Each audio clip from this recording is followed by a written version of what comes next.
Yes, dear students, today we'll see the numerical or it is a just like MCQ type question which is based on the potentiometer. Potentiometer पर based question है. अभी हम continuously metre bridge और wheat stone bridge पर कर चुके हैं questions. हम पोटेंशियोमीटर को देख रहे हैं.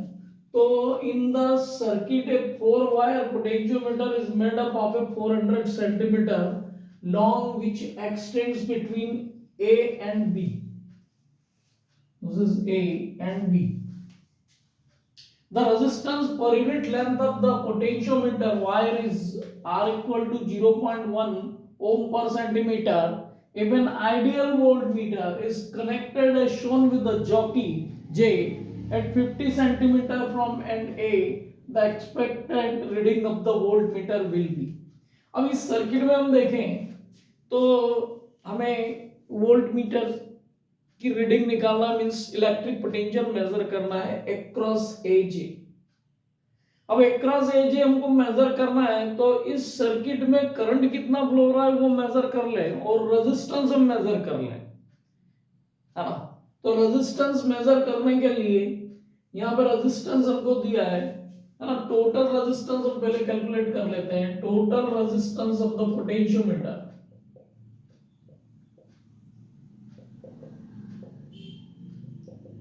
ये हमको क्या देगा. Total resistance of the potentiometer.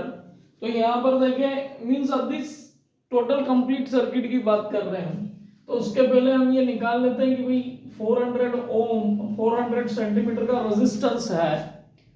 400 centimetre का वायर है और उसमें रेजिस्टेंस कितना है. तो 0.1 ओम पर सेंटीमीटर से हम मल्टीप्लाई कर दें तो हमको रेजिस्टेंस मिल जाएगा. That is 0.1 ohm per centimeter. मैं corrected, it is not a 0.1, it is a 0.01 centimeter. So it is 4 ohm. इस पूरे पोटेंशियोमीटर के वायर जो कनेक्टेड है उसका रेजिस्टेंस हमने कैलकुलेट कर लिया. अब रेजिस्टेंस हमको यहाँ पे पता हो गया. Now if we know the resistance then we can determine the current. Electric supply is given to us, that is 1.5 and 1.5 की दो बैटरी कनेक्टेड है, दोनों सीरीज में कनेक्टेड है तो इनका पोटेंशियल टोटल 3 वोल्ट हो जाएगा 1.15. तो करंट जो है इस सर्किट में से जो करंट फ्लो हो रहा है आई इसको निकाल लेते हैं. तो इलेक्ट्रिक पोटेंशियल आपका 1.5 प्लस 1.5 और टोटल रेजिस्टेंस क्या होगा. तो टोटल रेजिस्टेंस में देखें तो पोटेंशियोमीटर का तो आपका आ गया 4 प्लस इन दोनों सेल का इंटरनल रेजिस्टेंस हमको दिया हुआ है 0.5 प्लस 0.5 और ये 1 ओम का ये रेजिस्टेंस एक और कनेक्टेड है. तो ultimately 3 upon 4 and 0.5 that is 1 plus 1 that is 6, that is 1/2 means 0.5 ampere current यहाँ पर फ्लो हो रहा है.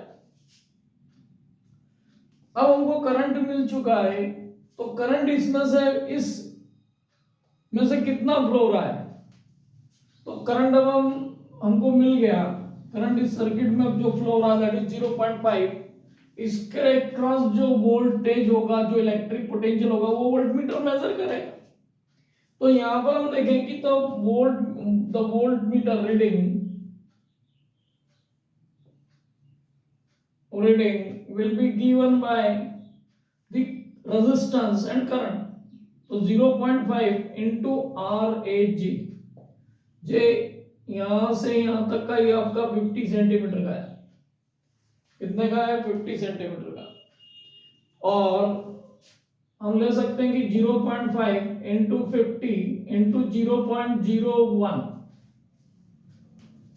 इसको मेजर कर लें तो वी कैन डिटरमाइन. तो ये हो जाएगा आपका 25 0. इसको हम कैलकुलेट कर लेते हैं. ये आपका 100 हो गया. एक और ये डेसिमल कम कर लें और ये हो गया आपका 25 250 अपॉन 1000. तो ये हो गया आपका 25 upon 100 that is 0.25 volt. It is 0.25 volt. If the correct option, यहाँ पर देखें तो सी इज द करेक्ट ऑप्शन। ये क्वेश्चन पूछा जा चुका है जेई एग्जामिनेशन में। तो यहाँ पर इस टाइप के क्वेश्चंस पूछे जाते हैं। आपका पोटेंशियोमीटर पे प्रैक्टिकली भी ओल्ड होना चाहिए और थ्योरेटिकली भी ओल्ड होना चाहिए। प्रैक्टिकल में आप यदि है आपके तो वहां पे भी काम में आता है, और यहाँ पर थ्योरेटिकली पूछा गया है प्रीवियस एग्जामिनेशंस में। तो यहाँ पर देखें, सिंपली हमने रेजिस्टेंस कैलकुलेट कर लिया पोटेंशियोमीटर वायर का, टोटल करंट कैलकुलेट कर लिया जो इस पोटेंशियोमीटर में फ्लो हो रहा है, और जिसके क्रॉस वोल्टमीटर लगा है उसके क्रॉस करंट कितना फ्लो हो रहा है, रेजिस्टेंस क्या है, that will give the voltage across this AG. So this way we can determine the given values. We can determine the voltmeter reading here.